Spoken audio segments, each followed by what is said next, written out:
بسم الله الرحمن الرحيم الحمد لله رب العالمين الرحمن الرحيم مالك يوم الدين إياك نعبد وإياك نستعين اهدنا الصراط المستقيم صراط الذين أنعمت عليهم غير المغضوب عليهم ولا الضالين.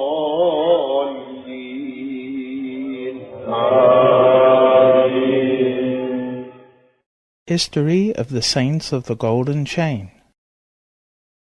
Number 39, Abdullah al-Faiz ad-Daghestani. You are something inseparable from the heart. My eyelids never close but that you are between them and my eyes.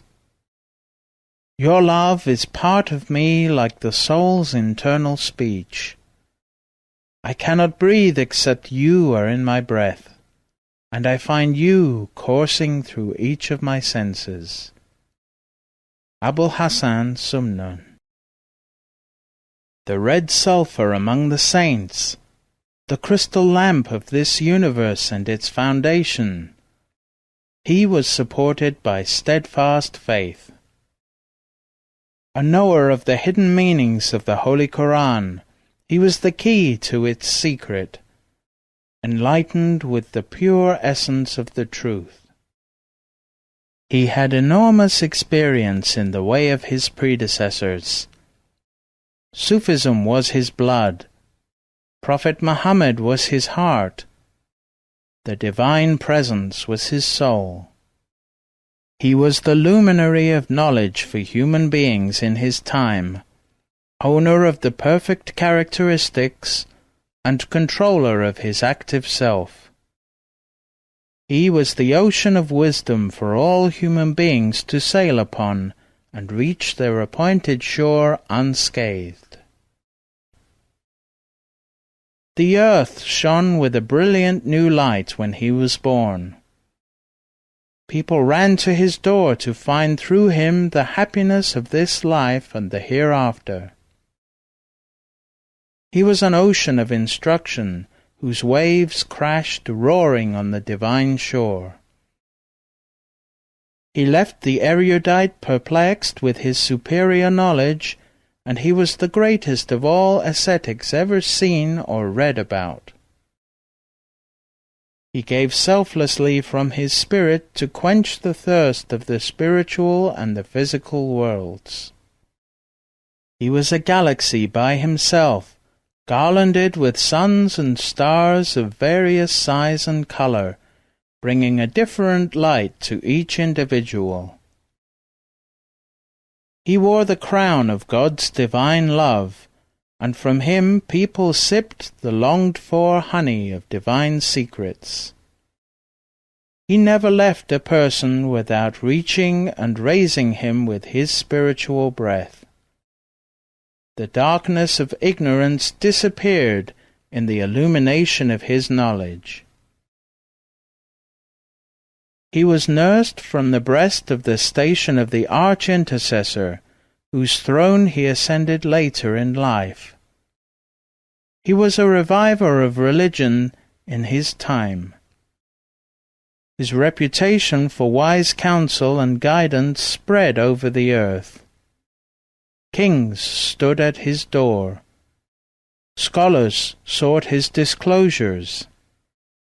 In his time, no one was left who did not receive nourishment from his spirituality. By means of his light, darkness disappeared, and the secrets of blessings shone forth from the people. He was the perfect saint and the pillar of the knowers. He was born in Dagestan in the year 1309 Hijra, 1891 current era, to a family of doctors. His father was a general practitioner, and his brother was a surgeon general in the Russian army. He was raised and trained by his uncle, Sheikh Sharafuddin ad-Daghestani, the master of the Naqshbandi order at that time, who took special care of him from his early youth. During his sister's pregnancy, Sheikh Sharafuddin told her, "The son you are carrying has no veils on his heart. He will be able to see events that have passed or that are coming. He is one of those who can read the unseen knowledge from the preserved tablets directly. He is going to be Sultan al-Awliya in his time.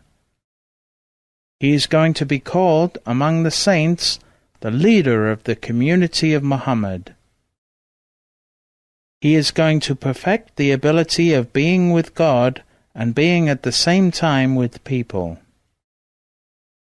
He will inherit the secret from the Prophet, which he referred to when he said, 'I have one face looking at the Creator, and I have one face looking at creation,' and 'I have 1 hour with the Creator, and I have 1 hour with the creation.'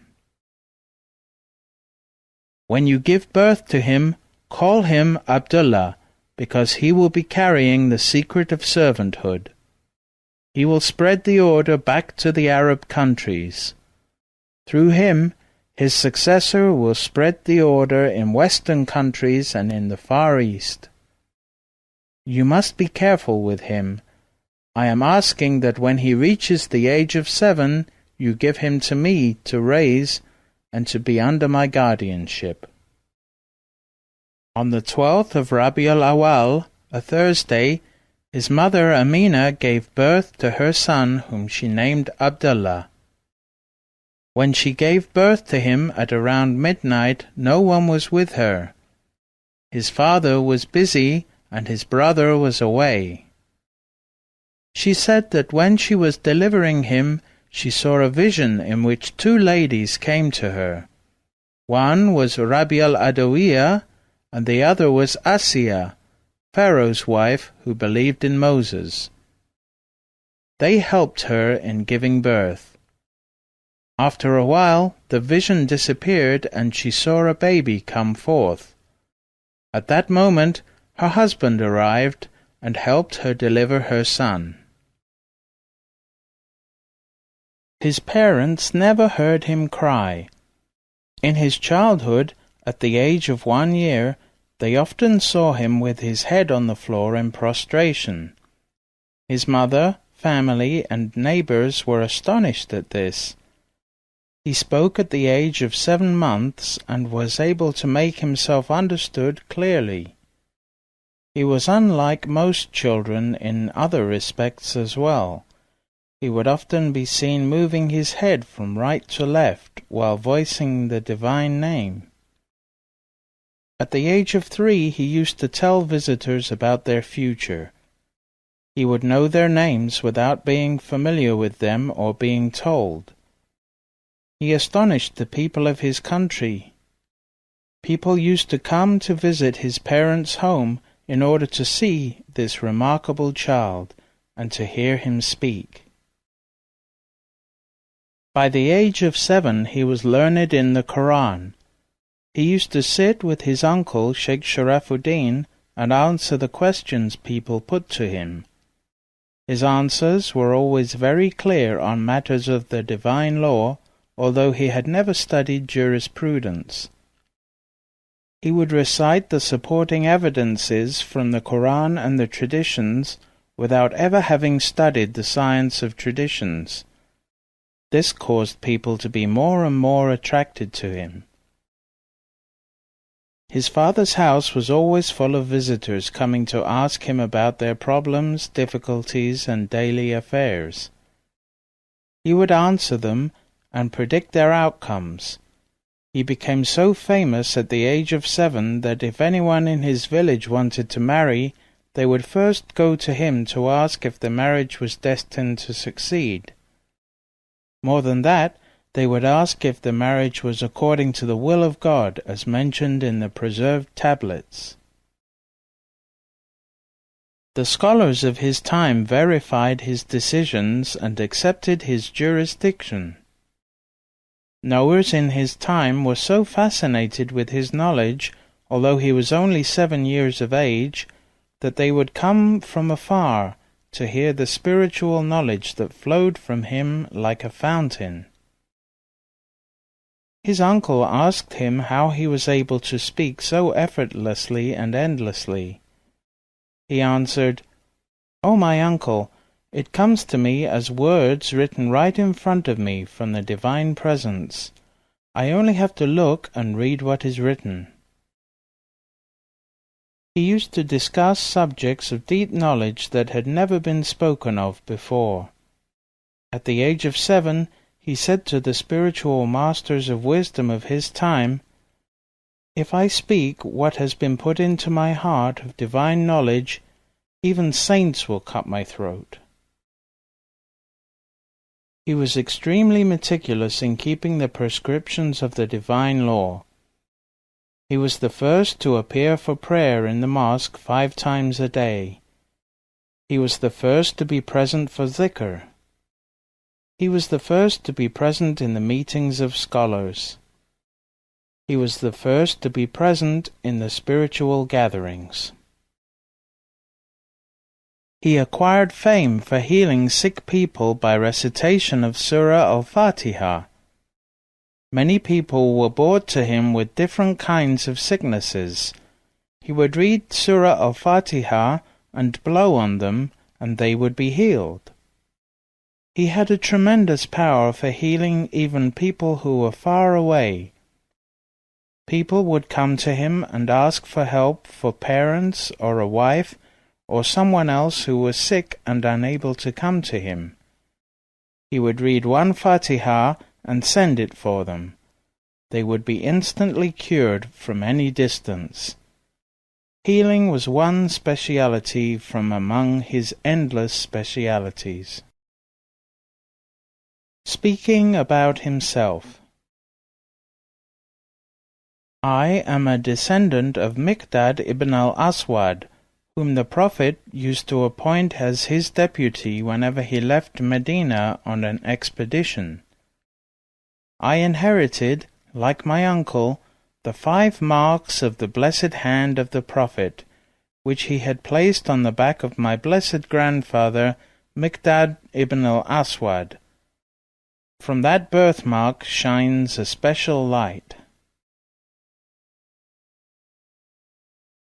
At this time, in the late 1890s, Daghestan was under the severe oppression and tyranny of the Russian occupying armies. His uncle, who was the spiritual head of the village, and his father, who was a well-known doctor, decided to emigrate from Daghestan to Turkey. After reaching this decision, they asked Syech Abd Allah to make a spiritual consultation on the appropriateness of migrating at that time. Syech Abd Allah described the event. That night, I prayed the night prayer. I renewed my ablution. I prayed 2 cycles. I sat in meditation, connecting myself through my sheikh, my uncle, to the Prophet. I saw the Prophet coming to me with 124,000 companions, saying to me, "O my son, I release all my powers and those of my 124,000 companions from my heart. Tell your uncle and the caretakers of the village to migrate immediately to Turkey." Then I saw the Prophet hugging me, and I saw myself disappearing in him. As soon as I disappeared in him, I saw myself ascending from the dome of the rock from which the Prophet ascended in the night journey. I saw myself astride the same Burak which carried the Prophet. I saw myself carried up in a true vision to the station of 2 bows' lengths. Quran chapter 53, verse 9, where I could see the Prophet, but not myself. I felt myself to be a part of the entirety of the Prophet. Through that ascension, I received the realities that the Prophet poured into my heart from what he had received on the night of ascension. all these different kinds of knowledge came to my heart in words of light, which began as green and changed to purple, and the understandings were poured into my heart in a quantity which is immeasurable. I heard a voice coming from the divine presence, saying, "Approach, O my servant, to my presence." As I approached through the prophet, everything disappeared. Even the spiritual reality of the prophet disappeared. Nothing existed except God, Almighty and exalted. Then I heard a voice from all his lights and attributes that were shining in his presence. "O my servant, now come to the state of subsistence within this light." I felt myself come into subsistence through the prophet after having been annihilated, appearing and subsisting in the divine presence, decorated with the 99 attributes. Then I saw myself inside the prophet, appearing inside every creation that was existing by God's power. That took us to a state in which we were able to realize that there are universes other than this universe, that there are endless creations of God Almighty and exalted. Then I felt my uncle shaking my shoulder, saying, "O my son, it is time for the dawn prayer."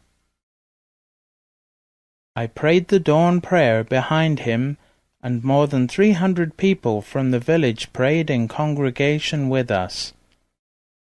After the dawn prayer, my uncle stood and said, "We asked my nephew to do a spiritual consultation." Everyone was eagerly waiting to hear what I had seen. My uncle immediately said, "He was brought to the presence of the prophet by my power. The prophet gave everyone permission to move to Turkey. Then he took him through the states up to the station of the distance of but 2 bow lengths. Quran chapter 53, verse 9.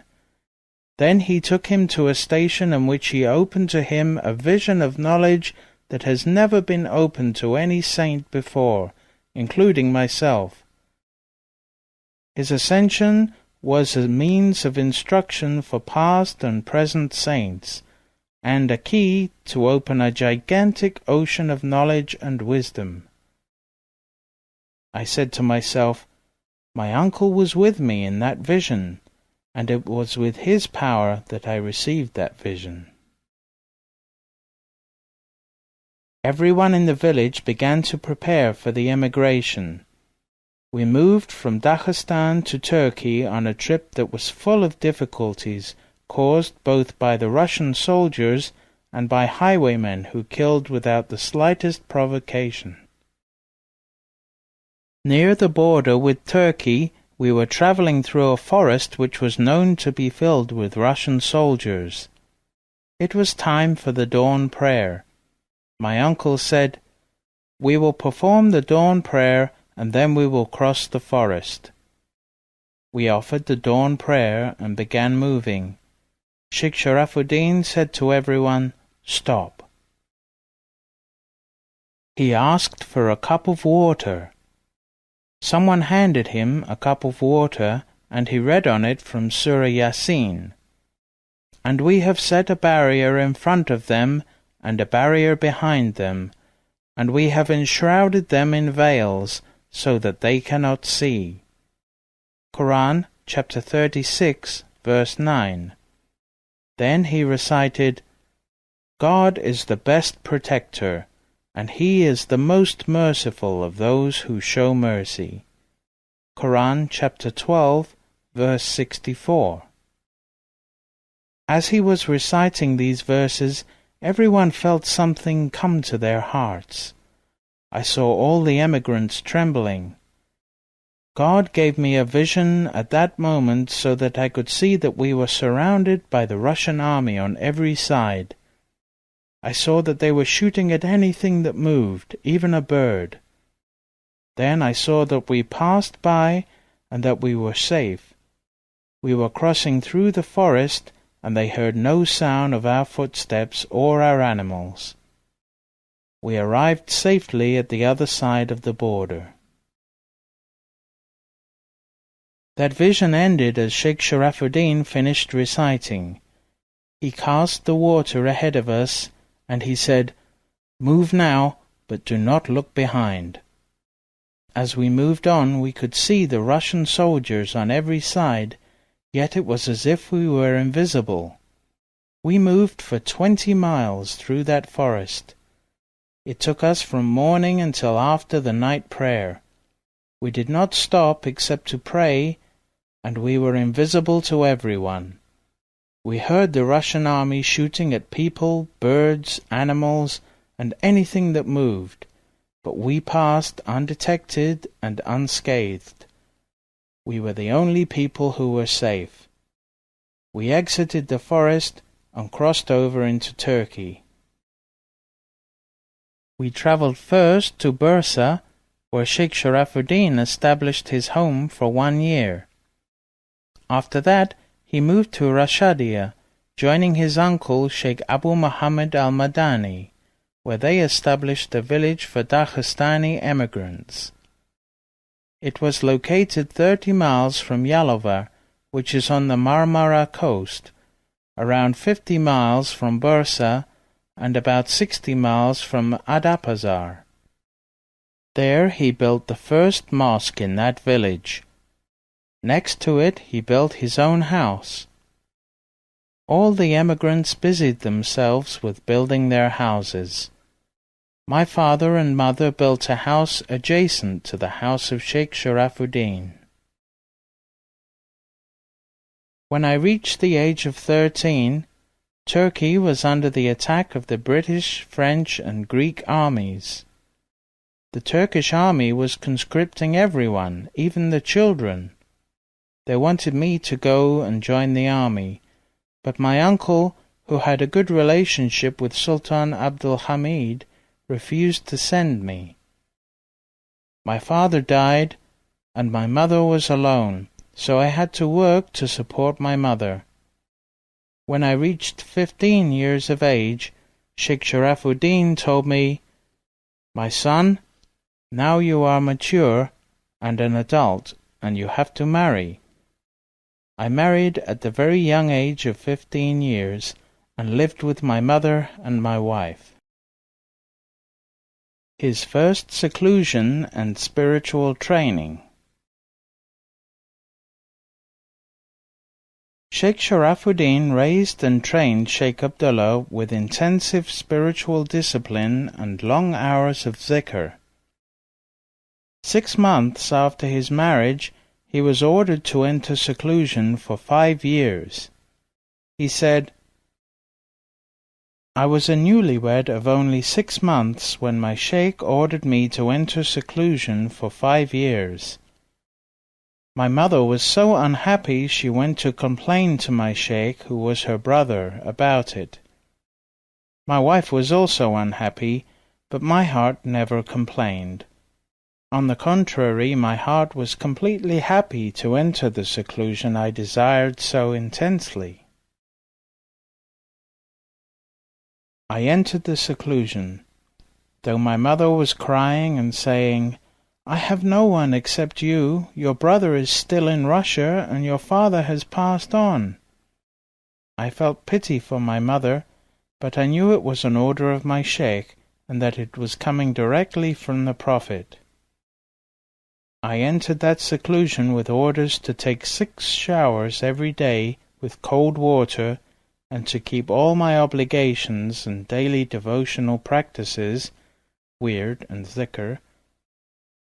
In addition, I was ordered to recite at least 7 and up to 15 sections of the Quran, and to repeat the holy name of Allah 148,000 times, and salutations upon the Prophet 24,000 times daily.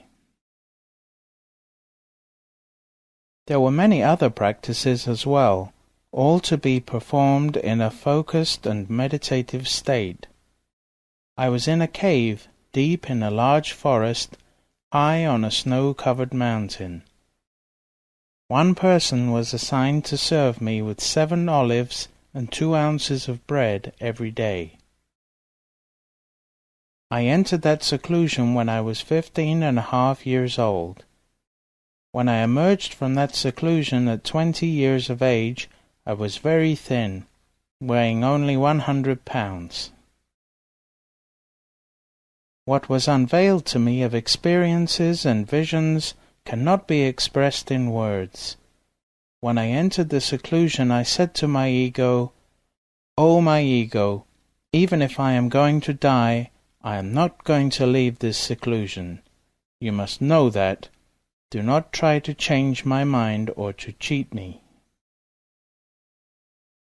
There was an opening in the roof of the cave to the outside, and when I entered the seclusion, I stopped up the hole with a piece of cloth. I slept very little in that seclusion. I never felt any need to sleep, because I had such strong heavenly support.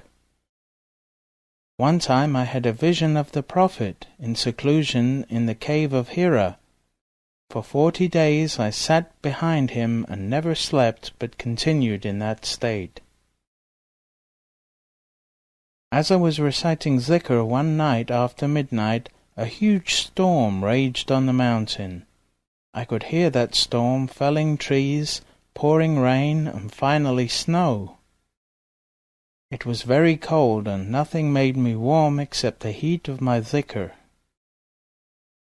A heavy wind blew the cloth out of the hole in the roof of the cave. I was freezing, and snow blew in around me. I was so cold that I could not move my fingers to count the repetitions of my dhikr. My heart almost stopped. Then it occurred to me to close the hole again. As soon as that thought came to me, I saw a vision of my sheikh shouting, "O my son, are you busy with yourself, or are you busy with the one who created you? If you die from cold, it is better for you than allowing your heart one moment of heedlessness." That vision gave me warmth in my heart and determination to restart the dhikr immediately. As I continued the dhikr, more wind came, and with it more snow. I struggled with myself, finally telling myself, "Let me die. Even so, I am continuing my dhikr." As soon as I said that, the wind stopped and the snow stopped. Then a tree fell and covered that hole in the cave. One day, after I prayed the last prayer of the night, and while I was busy with dhikr and my heart was connected with its origin, I saw a vision of myself reciting dhikr in the divine presence. At the same time, I felt something encircling me. I knew it was not something heavenly, that it was something physical.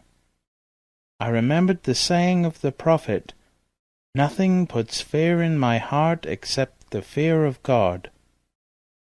Although I felt something around me and wrapping me up, my heart remained undisturbed in the divine presence. In that state, I reached the place in the station of the awareness of numbers at 777,777 repetitions of the divine name. I was going to 777,778 when I heard the divine presence addressing me. "O my servant, you have reached the secret of awareness of numbers tonight. You have gained the key for that station. Enter into our presence in the state of the one who speaks with God, the state of Moses when he spoke directly with God." I saw that I was speaking with the divine presence. I received answers to questions that saints had never been able to reach before. I took the opportunity to ask Allah, "O Allah, what is your greatest name?" And I heard, "O my servant, You will be given that later."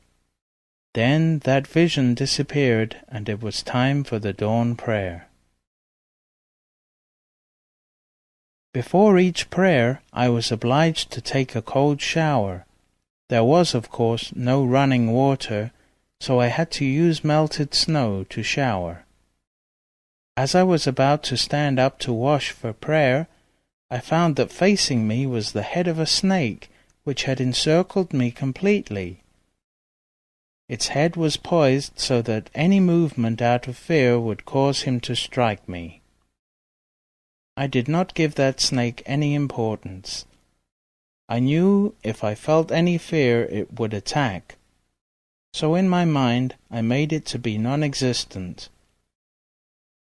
I could not take a shower with the snake wrapped around me, but the Sheikh's order had to be followed, so I poured the water over my clothes and over the snake. For 40 days that snake remained wrapped around me. When I was praying, it would move its head to allow for my prostrations. For 40 days that snake kept watch, looking for any mistake or fear to attack me.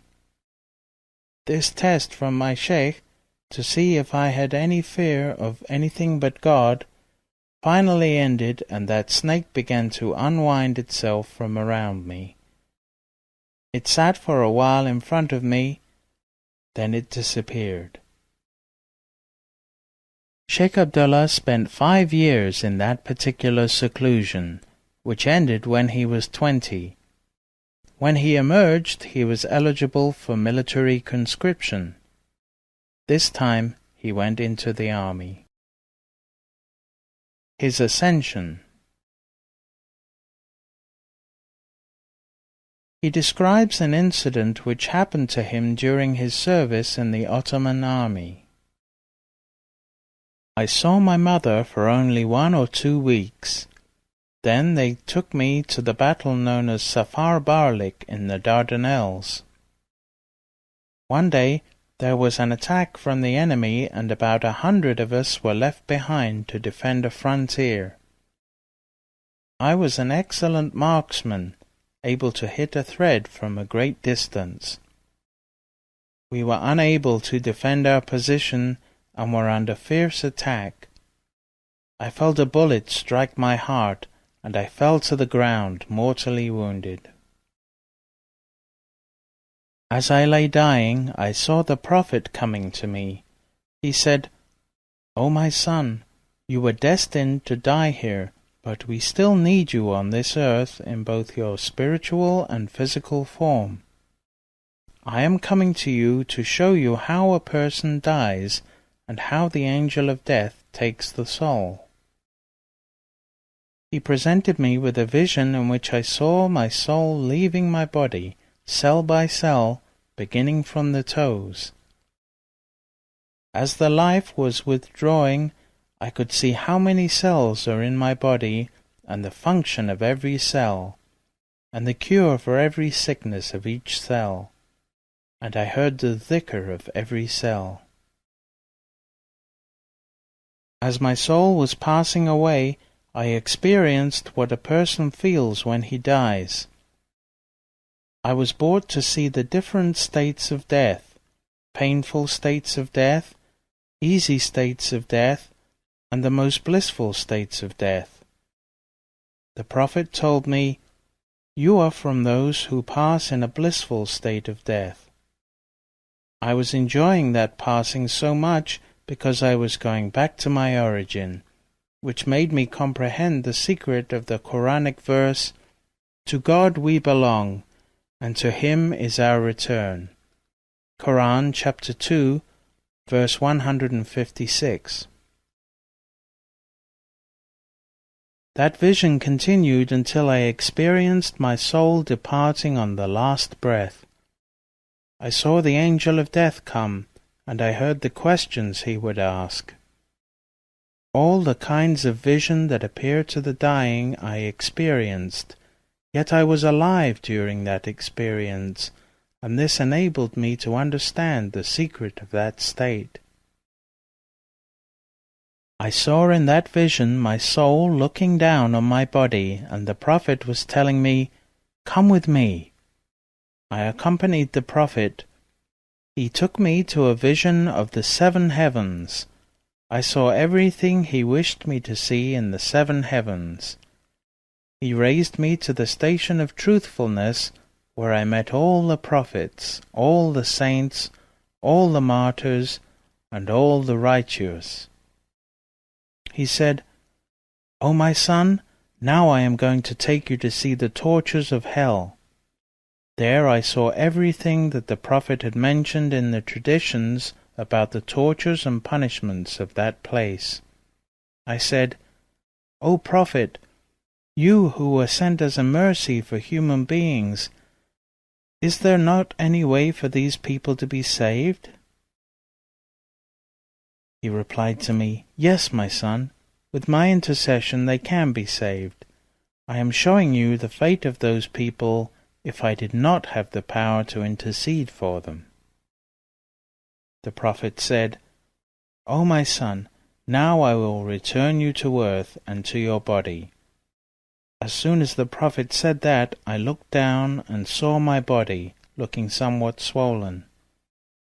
I looked at that and said, "O Prophet of God, it is better to be here with you. I do not want to go back. I am happy with you in the divine presence. Look at that world. I have already been there, and now I have left. Why must I go back? Look, my body is swollen." He said, "O my son, you must go back. That is your duty." By the order of the Prophet, I went back to my body, even though I did not want to. As I entered my body, I saw the bullet in my heart had been encased in flesh, and the bleeding had stopped. As I smoothly entered into my body, the vision ended. When it ended, I saw the medics on the field of battle looking for the survivors among the dead. Then one of them said, "That one is alive! That one is alive!" I had no power to speak or to move, and I realized that it had been 7 days that my body had been lying there. They took me and treated me until I recovered and my health was restored. Then they sent me back to my uncle. As soon as I reached him, he told me, "O my son, did you enjoy your visit?" I did not say yes, and I did not say no, as I wanted to know if he meant the visit to the army or the visit in the company of the Prophet. Then he asked me again, "O my son, did you enjoy your visit with the Prophet?" Then I realized that he knew everything that had happened to me, so I ran to him and kissed his hand and told him, "O my Sheikh, I went with the Prophet, and I must admit that I did not want to come back, but he told me that it is my duty." Syech Abd Allah's total surrender. Syech Abd Allah continued his life under the watchful eyes of his uncle Sheikh Sharafuddin.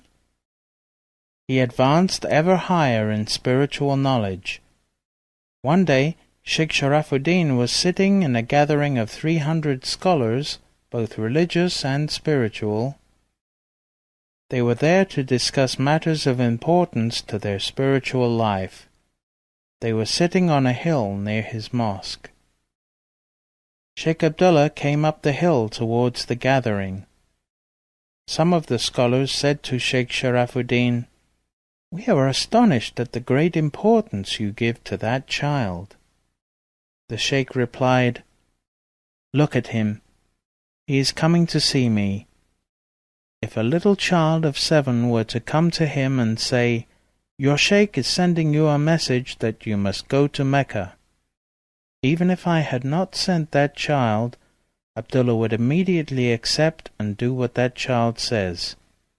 This is because he relates everything to me, and he knows that whatever comes to him comes from me, regardless of the means. He knows that if it comes from me, the order is from the Prophet, because my heart is connected to his heart, and that its origin is from God. Now if that were to happen, without going back to his wife or his mother to say goodbye, nor to pack any provision, he would immediately direct his steps towards Mecca. That is why I give him such importance, and also because I know what kind of station he is in. The state that he is now in, no one before him, including myself, has ever been able to enter or to see. He has reached a state higher than my state and higher than that of my masters in this way. As the order continues from one master to another, it moves upwards. As the secret is passed from one sheikh to another, the rank will be increased by the addition of the successor's secret to the secret that he receives. At the same time, the rank of the Prophet is always increasing in every moment, and as he is raised ever higher, so too are the saints of his community. That is the meaning of the verse, "And above every possessor of knowledge there is a greater knower." Quran, chapter 12, verse 76. A meeting with Khurjif. Grand Sheikh Abdullah used to serve in his master's Khanaqah. Every day hundreds of visitors arrived to visit the Sheikh, most of them coming from Daghestan. Among the many visitors to the Sheikh was the Russian teacher George Khurjif. Having recently arrived in Turkey, after a long and arduous escape from Russia at the time of the Communist Revolution, Khurjif came to visit Sheikh Sharafuddin. He had had many contacts with Sufis of various orders and had been raised in and had travelled extensively throughout the region of the Caucasus. He was pleased to find the inheritors of the distinguished Daghestani Naqshbandi lineage. Sheikh Sharafuddin asked Sheikh Abdullah to host their guest. Sheikh Abdullah recounted the events of the meeting to several of his disciples many years later. As soon as they met, Sheikh Abdullah said, "You are interested in the knowledge of the 9 points. We can speak on it in the morning after the dawn prayer. Now you eat something and rest." At the time of the dawn prayer, Sheikh Abdullah called Khurjif to come and pray with him. As soon as the prayer finished, the Sheikh began to recite Surah Yasin from the Holy Quran. As he finished reading, Khurjif approached him and asked him if he could speak of what he had just experienced. Khurjif said, "As soon as you finished the prayer and began to recite, I saw you come to me and take my hand. We were transported to a beautiful rose garden. You told me that this garden is your garden, and these roses are your disciples, each with his own color and perfume. You directed me to one particular red rose and said, 'That one is yours, go smell it.' As I did, I saw the rose open, and I disappeared within it and became the rose. I entered its roots, and they led me to your presence. I found myself entering into your heart and becoming a part of you. Through your spiritual power, I was able to ascend to the knowledge of the power of the 9 points. Then a voice, addressing me as Abdul-Nur, said, 'This light and knowledge have been granted to you from the divine presence of God to bring peace to your heart. However, you must not use the power of this knowledge.' The voice bid me farewell with the salutations of peace, and the vision ended as you were finishing the recitation from the Quran." Syech Abd Allah replied, Surah Yasin was called the heart of the Quran by the Holy Prophet, and the knowledge of these 9 points was opened to you through it. The vision was by the blessings of the verse, Peace, a word of salutation from a Lord most merciful. Quran chapter 36, verse 58. Each of the 9 points is represented by one of 9 saints who are at the highest level in the divine presence. They are the keys to untold powers within the human being, but there is no permission to use these keys. This is a secret that in general will not be opened until the last days, when the Mahdi appears and Jesus returns. This meeting of ours has been blessed.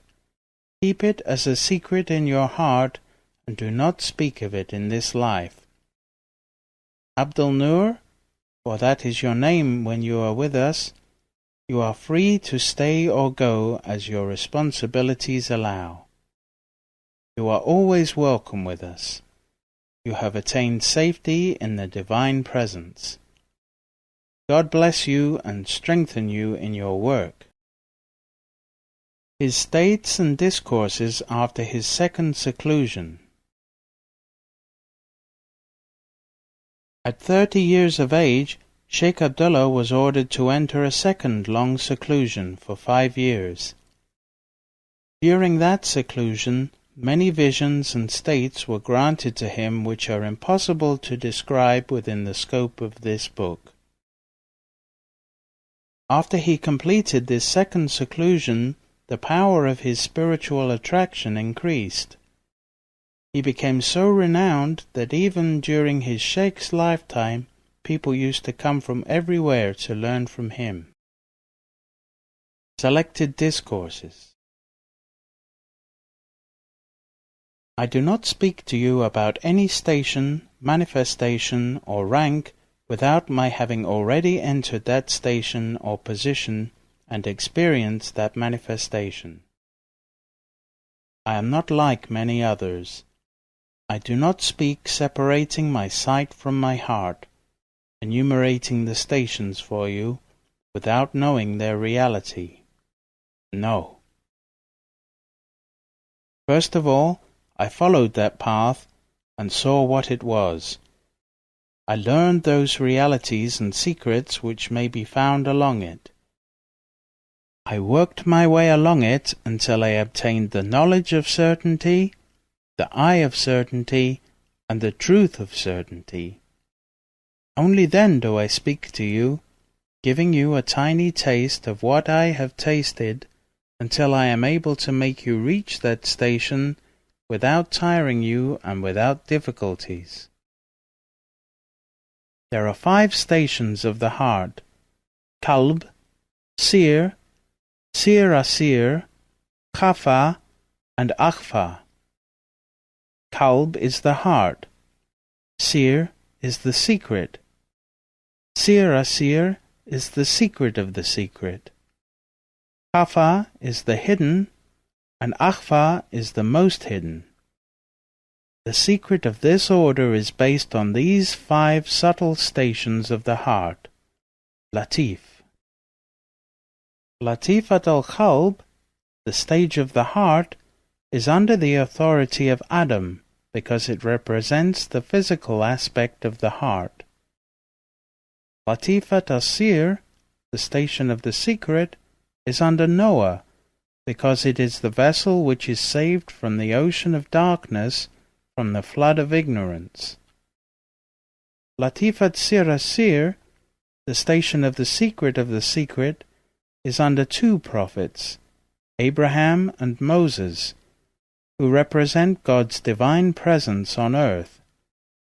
God made Abraham the symbol of all his caliphs on earth, as mentioned in the verse of the creation of mankind, Quran chapter 2, verse 30. Moses was blessed with hearing and speaking to God, which are the 2 essential attributes of knowledge. Latifat al-Khafa, the hidden station, is under Jesus because of his relationship with hidden knowledge. He represents spiritual understanding.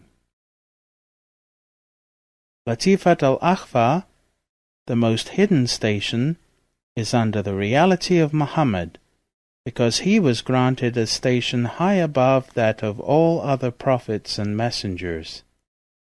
He was the one who was raised up on the night of ascension to the divine presence. This is represented by the sacred phrase of the testimony of faith, in which "there is no God but God" is joined with "Muhammad is the messenger of God." The lights of these stations have been shown to me. The light of the heart is a yellow hue. The light of the secret is red. The light of the secret is white. The light of the hidden station is green. And the light of the most hidden station is black. These 5 stations are at the center of the 9 points which represent the locus of inspiration of the divine presence in the heart of the human being. These 9 points are located on the chest of each person, and they represent 9 different hidden states in every human being. Every state is connected to a saint who has authority to control that point. If the seeker in the Naqshbandi way is able to unveil and to make spiritual contact with the authorized master controlling these points, he may be given knowledge of and power to use these 9 points. The conditions related to opening these 9 points can only be alluded to obliquely. The first station involves the power of imprisoning the ego. The key to the second state is dhikr with La ilaha illallah. The third state consists in witnessing the engraving of Allah's name on the heart, Naqsh. The fourth state relates to the meaning of that engraving on the heart. The fifth state is to imprint the engraving with your dhikr. In the sixth state, the heart is made to stop pumping at will and to start pumping at will. The seventh state is to be aware of the number of times one stops the heart from pumping and the number of times one restores the pumping of the heart. In the eighth stage, one mentions the phrase Muhammadun Rasulullah in every cessation of the heart and every restoration of its pumping. The ninth stage is to return to your cave, as God mentioned in Surat al-Kahf, "When ye turn away from them and the things they worship other than God, betake yourself to the cave. Your Lord will shower His mercies on you." Quran, chapter 18, verse 16.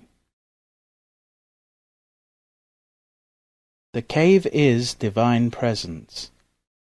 Here, one utters the cherished prayer of the Prophet, "O Allah, you are my destination, and your pleasure is what I seek." The heart, as it cycles between the cessation and restoration of its pumping, is existing at the level of the essence of the divine presence. Because that divine essence is the source of all created being, the heart will be at one with even the most minute creation in this universe.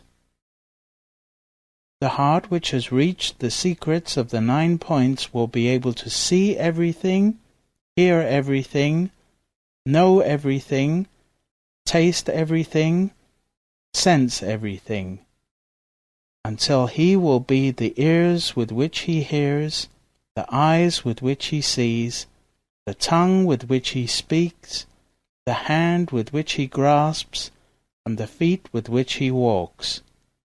He will be lordly. He need only say to a thing, be, and it will be.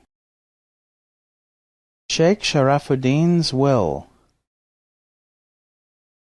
In the last days of Sheikh Sharafuddin's life, he wrote his will and gave it to Sheikh Abdullah. He predicted at that time, after I die, an opportunity will come for you to leave Turkey. When that opportunity comes, you must take it, because your duty does not lie here, but outside Turkey. Sheikh Abdullah had 2 daughters from his wife Halima. The eldest was named Rabia, and the youngest Madiha. 9 other of his children had not survived. After his sheikh passed away, a delegation came to him from King Farouk of Egypt to convey the condolences of the king, as Sheikh Sharafuddin had many followers in Egypt. One of the princes who came with the delegation saw his daughter Madiha. He felt attracted to her and asked to marry her. Sheikh Abdullah realized that this was the opportunity to leave Turkey that his sheikh had foretold. He immediately accepted the proposal, and with his daughter's compliance, the marriage quickly took place. Soon after that, he received an invitation from his daughter's new husband to come to Egypt. He said, I went to Egypt and stayed with my daughter. The relationship between her and her husband was not good. After some time, the marriage failed and ended in divorce. I took my sheikh's advice to use that opportunity. I boarded a ship with my wife and daughters in Alexandria and sailed to Latakia. From Latakia I went to Aleppo, where I landed with only 10 piastres, about 10 cents, in my pocket, and no other worldly possessions with me. I went to the mosque to pray the evening prayer with my daughters and my wife. There a man approached me and said to me, "Oh, my sheikh, please be my guest." He took me and my family and he hosted us.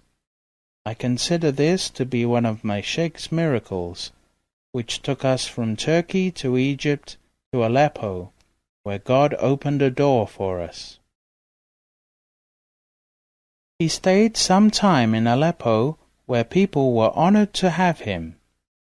Scholars came to sit and listen to him, and they were fascinated with his speeches and with his knowledge. They called him the reviver of the religion. From there he moved to Homs, where he visited the mosque and tomb of the companion of the Prophet, Khalid ibn al-Walid.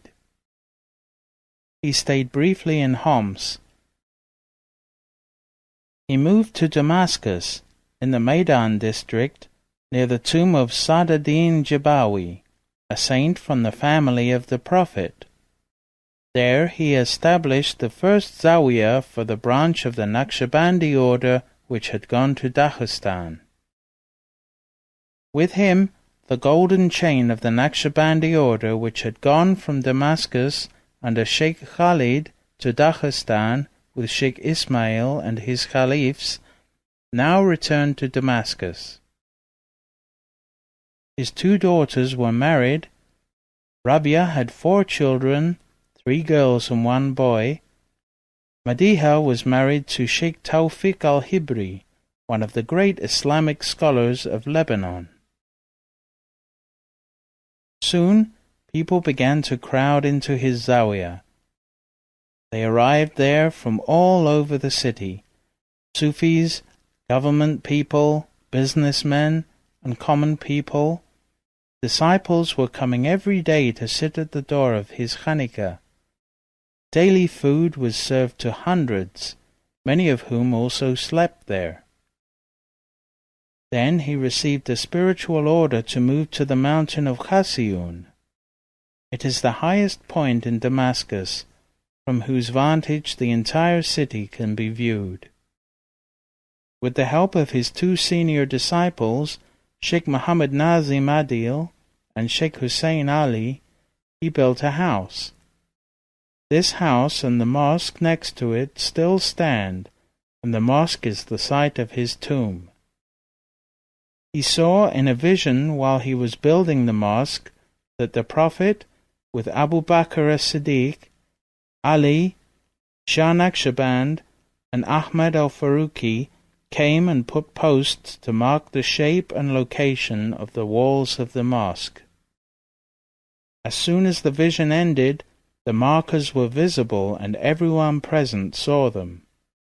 At that mosque, over the years, hundreds of thousands of visitors were received for healing, for prayers, for training, coming to learn all kinds of external and internal knowledge.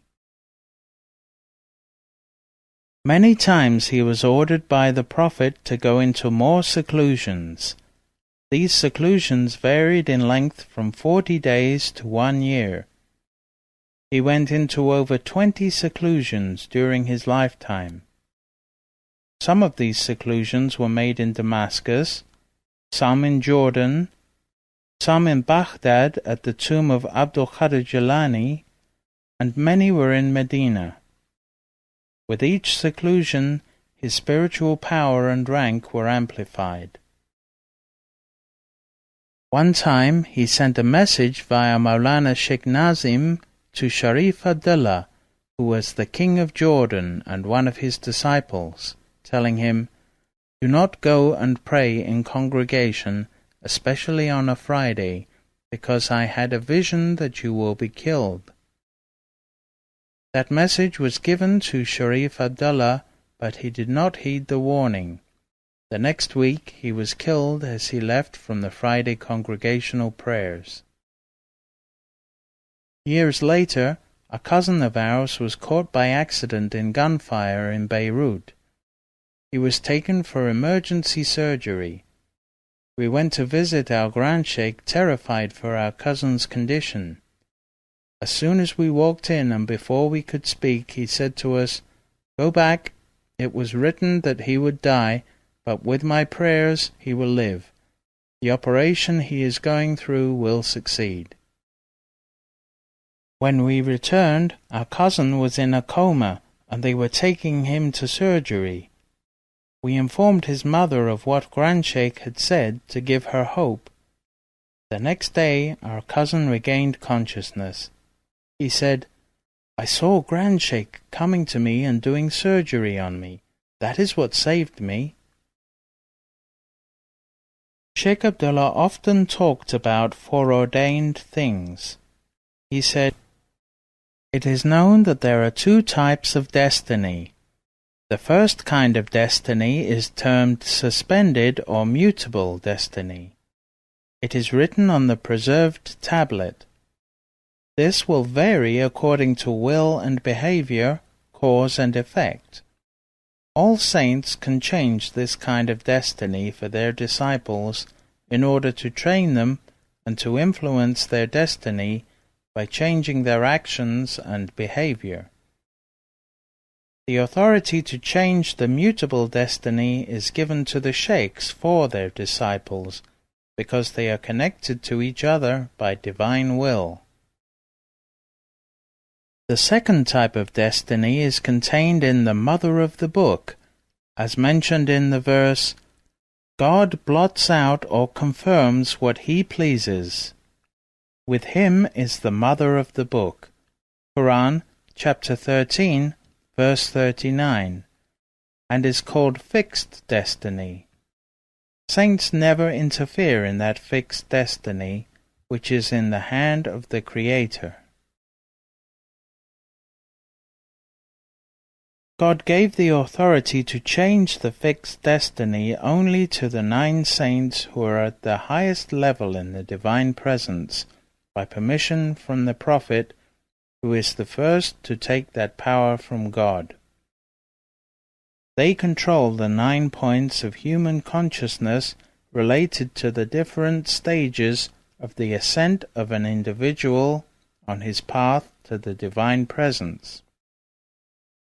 God gave these 9 saints, whose number has not changed from the time of the Prophet until today, the power to use Sultan of Dhikr, the greatest remembrance.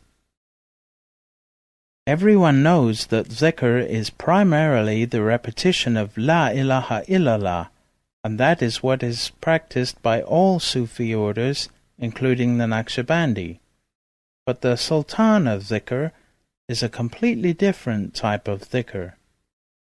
God said, "We have revealed the dhikr, and we are the one to protect that dhikr in you." Quran chapter 15, verse 9. The dhikr mentioned here is the Holy Quran. The dhikr of these 9 saints, besides La ilaha illallah, is the secret of the Holy Quran. They recite the Quran not as we recite it, reading from beginning to end, but they recite it with all its secrets and inner reality, because God said, "Nor is there anything fresh or dry, but it is inscribed in a clear record." Quran chapter 6, verse 59. There is not one of God's creations in all the created universes that has not been mentioned already, with all of its secrets, in the clear book, the Quran. The saint reciting the Quran in Sultan of Dhikr is therefore reciting it with all the secrets of every creation from beginning to end.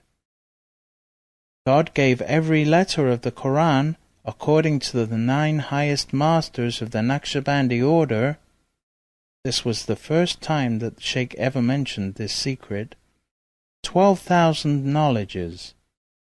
The Quran contains around 600,000 letters, so for every letter, these saints are able to take 12,000 knowledges. Each of these 9 saints differs from the other in his level as well. We may see that one of them, for example, was able to recite the Holy Quran by the power of Sultan of Dhikr, which is to grasp 12,000 meanings on every letter, only once in his life. Another was able to recite it 3 times in his life. The third was able to do it 9 times in his life. Another was able to recite it 99 times in his life. The secret differed from one saint to another. Shah Naqshband was able to do it 999 times in his life. Ahmad al-Faruqi was able to recite it 9,999 times in his life. Sheikh Sharafuddin was able to recite it 19,999 times. Here, Sheikh Abdullah stopped. Sheikh Nazim said, "In every breath, Grand Sheikh Abdullah ad-Daghestani was exhaling with Sultan of Dhikr and inhaling with Sultan of Dhikr. He used to complete the secret of the Quran twice in every breath." A meeting with John Bennett. Among the many visitors and seekers at the door of Grand Sheikh was the Englishman John G. Bennett.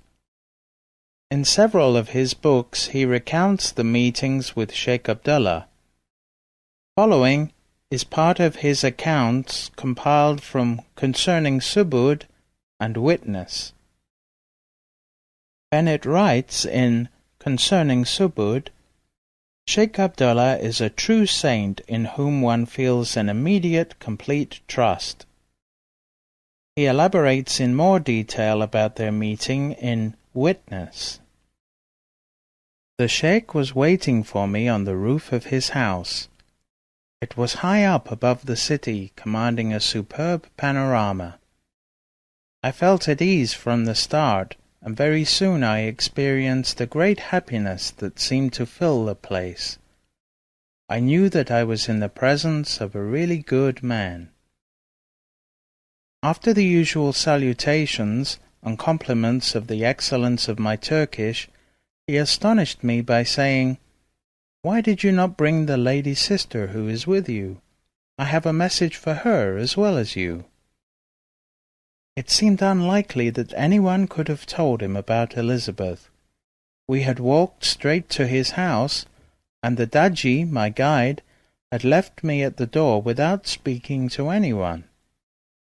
I replied that as he was a Muslim, I did not think that he would wish to speak with a woman. He said very simply, "Why not? Rules and customs are for the protection of the foolish. They do not concern me. Next time you pass through Damascus, will you bring her to me?" I promised to do so if the opportunity came. We sat for a long time in silence, watching the ancient city. When he began to speak, I found it hard to come out of the deep reverie into which I had fallen. He was saying, "I was expecting someone today, but I did not know that it would be you. A few nights ago, an angel came to my room and told me that you would come to visit me and that I was to give you 3 messages. You have asked God for guidance about your wife. She is in God's keeping. You have tried to help her, but this was wrong. You disturbed the work that God is doing in her soul. There is no cause for anxiety about her, but it is useless for you to try to understand. The second message concerns your house. You have asked God for guidance as to whether you should go your way or follow others. You must trust yourself. You will be persecuted by the Armenians, but you must not be afraid. You have to attract many people to you, and you must not hesitate even if other people are angry." He fell silent again. I was astonished at the 2 messages, for it was true that I had prayed for guidance on just those 2 questions. The most important message is the last. You must know that there is a great wickedness in the world. People have given themselves over to the worship of material things, and they have lost the will and the power to worship God. God has always sent messengers to show the way out of such situations, and he has again done so in our present age. A messenger is already on earth, and his identity known to many. Before long he will come to the West. Men have been chosen to prepare the way for him. It was shown to me that you are one of those chosen to prepare the way. The messenger will come to your country and even to your house. You should never cease to worship God, only you must not show it. Outwardly you must behave as others do. God has appointed 2 angels to take care of you. One will guide and direct you so that you will no longer make mistakes as before. The other will perform the religious duties that you cannot do for yourself.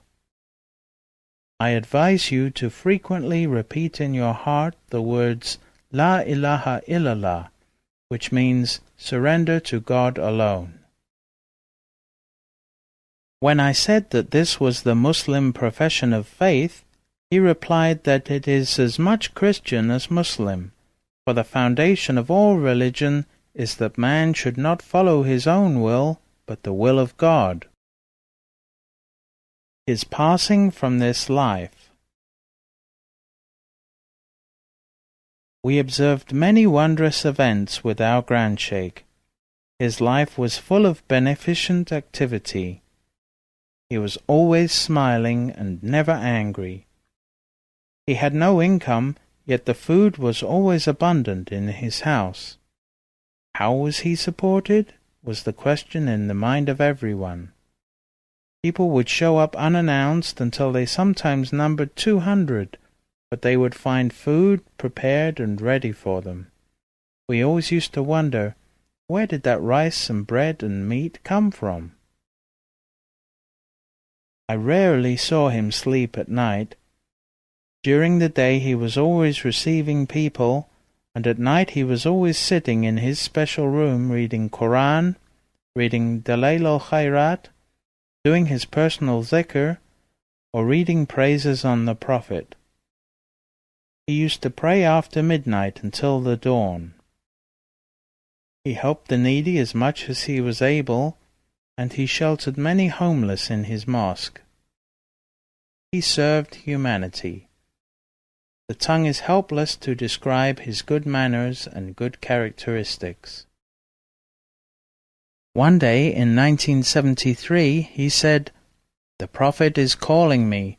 I have to go and see him. He told me, 'You will come to me after you have had an operation on your eye,' referring to the short-sightedness in his left eye. He was hinting to us that he was going to pass on, but we were not able to accept that hint.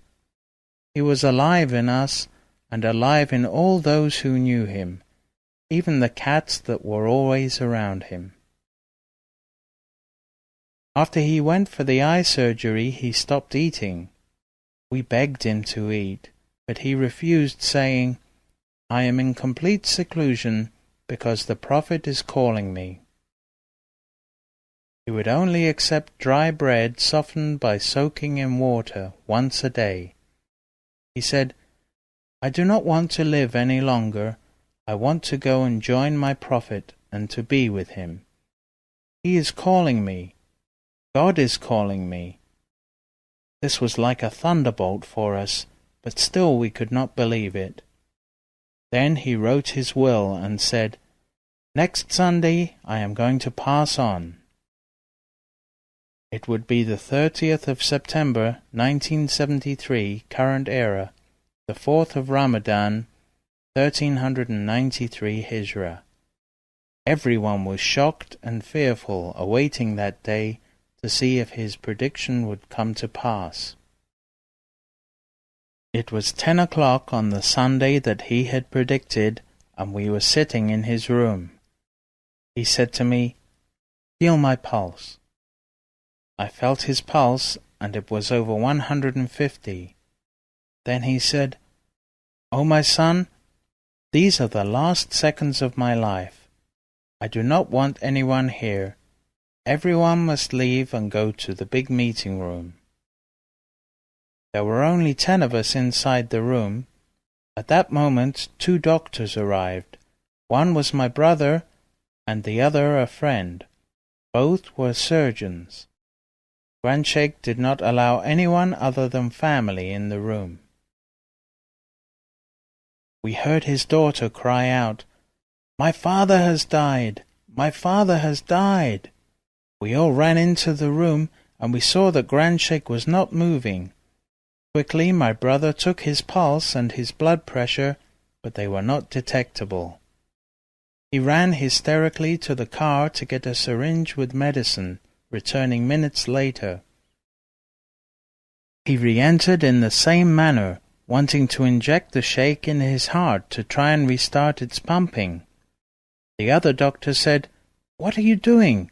The sheikh has been dead for over 7 minutes. Stop your foolishness." But he would not stop and insisted on going ahead with the injection.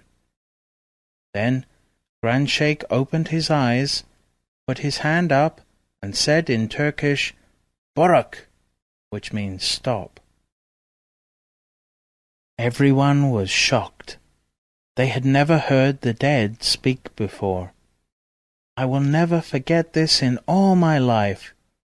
All those present, professors and doctors, will never forget either. After that, my brother put his instruments away. We stood there in shock, not knowing what to say. Was he dead or not? Was he simply veiling himself to return shortly?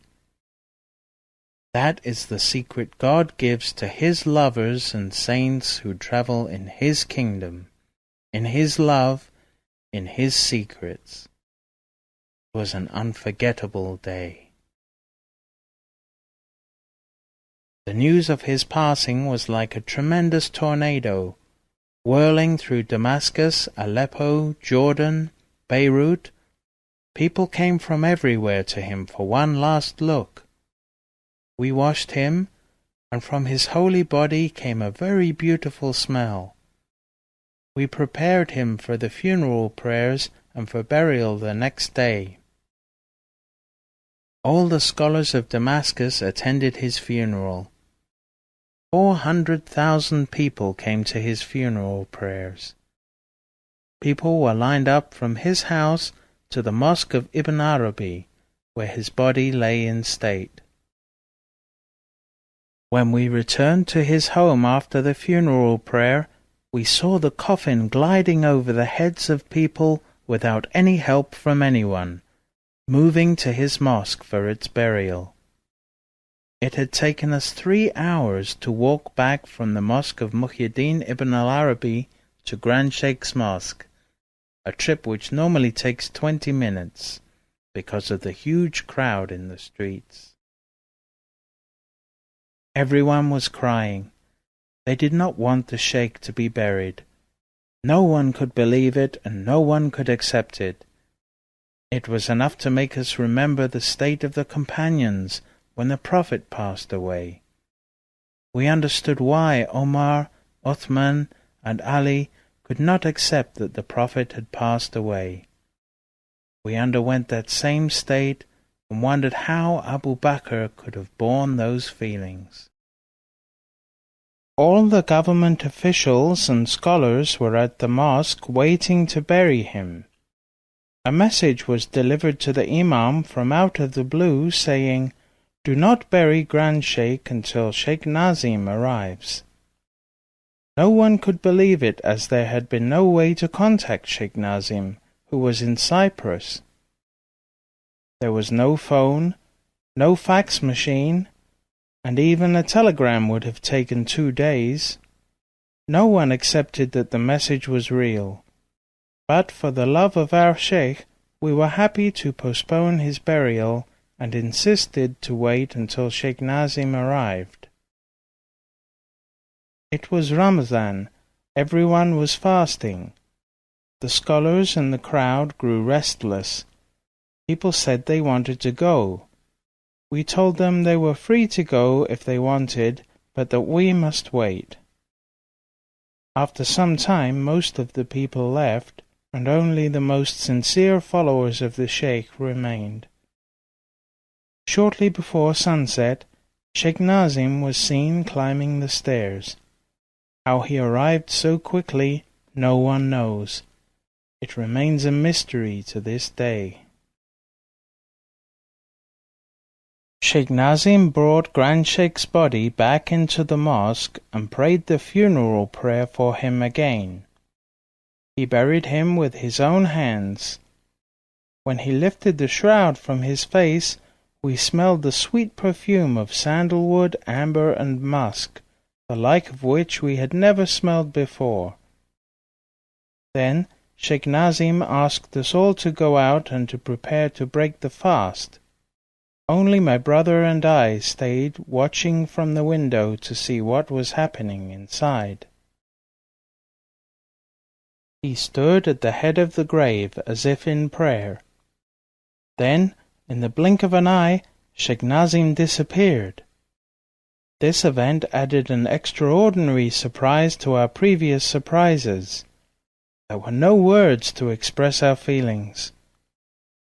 15 minutes passed, and suddenly we saw Sheikh Nazim appear in the same place from which he had disappeared. Then we ran to the door as he came out. He said, "What? Still here? You didn't break your fast? Never mind, my company is better." We went down to break our fast with him. Sheikh Nazim returned that night to Beirut and took a plane back to Cyprus. His predictions. Grand Sheikh Abd Allah ad-Daghestani, Naqib al-Ummah, may God bless his soul, predicted many events, some of which have come to pass, and some of which we still await. He said in 1966, "Next year there will be a war between the Israelis and the Arabs. The Arabs will be defeated." He predicted that another war between Israel and the Arabs would occur. Shortly before he passed away, he said, "There will be a big war within 1 month between the Israelis and the Arabs." This came to pass.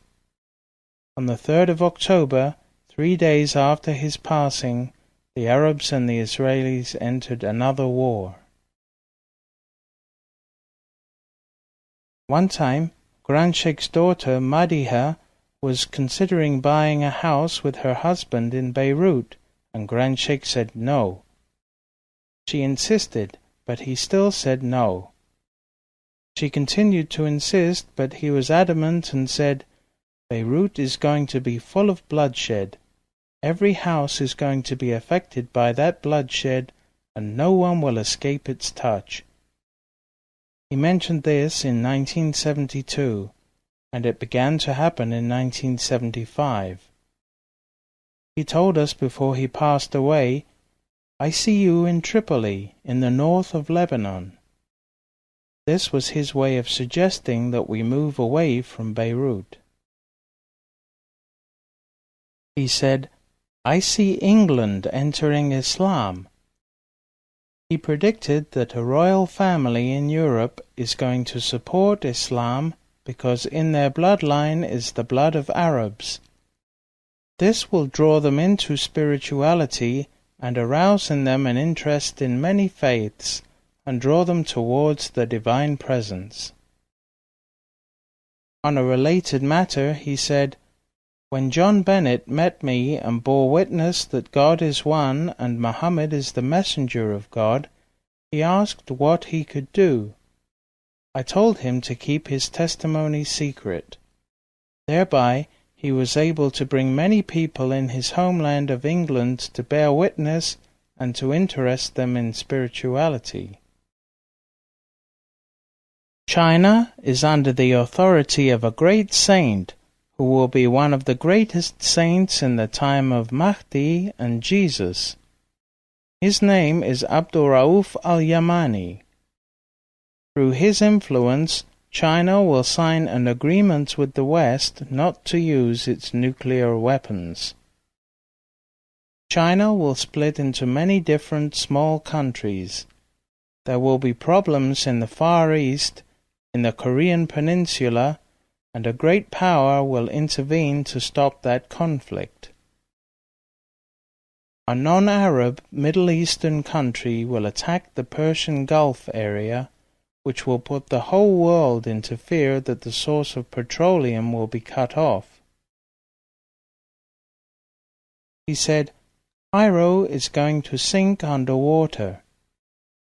Later, the Russians built the Aswan Dam. It contains an enormous amount of water and has recently been found to contain loose underpinnings which are eroding. He said, "Cyprus will sink underwater and Mount Olympus near Bursa will erupt. Under it are 2 elements, gas and fire, which have until now been kept separate, and saints have always prayed that these elements would not combine. From its explosion, hundreds of thousands of people will be wounded and become homeless.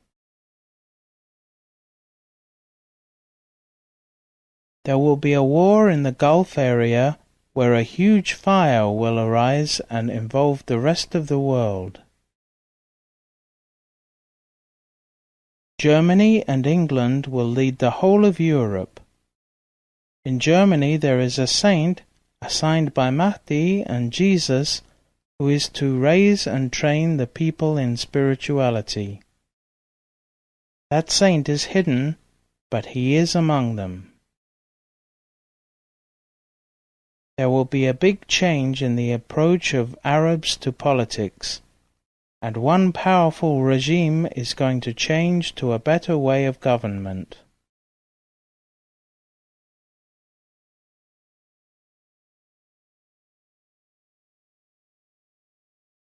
Before he passed away, in a private meeting with some of his closest disciples, he said, "There will be peace, and America will be the one leading the talks for peace, which will end the war between the Arabs and Israel. This is going to happen. The sign of it is the collapse of communism and the splitting of the Russian Empire into many parts. There will be no power in this world except for America. Most Arab governments will turn to the Americans. The conflict will completely quiet down, and Arabs and Israelis will live in peace. Slowly, every conflict on the earth will be put to an end, and everywhere there will be peace. America will lead that. Everyone will be happy, and no one will expect war ever to occur again." Suddenly, in the midst of peace, an attack will be made on Turkey from a neighboring country, and a war will start, followed by an invasion of Turkey by a close neighboring country. This will threaten the US bases in Turkey and will cause a greater battle to ensue. This will result in a great disaster on earth and a horrible war. During the course of the war, Mahdi will come forth and Jesus will return. His purpose will be to bring spirituality, peace and justice, and to overcome tyranny, fear and terror. Love and happiness and peace will fill this earth with the power of Mahdi and Jesus, by the will of God Almighty. The secret of the golden chain was passed to the Son of Sons, the leader of those brought near, the discoverer of secrets, Sheikh Muhammad Nazim Adil al-Qabrusi al-Rabbani al-Naqshbandi al-Haqqani.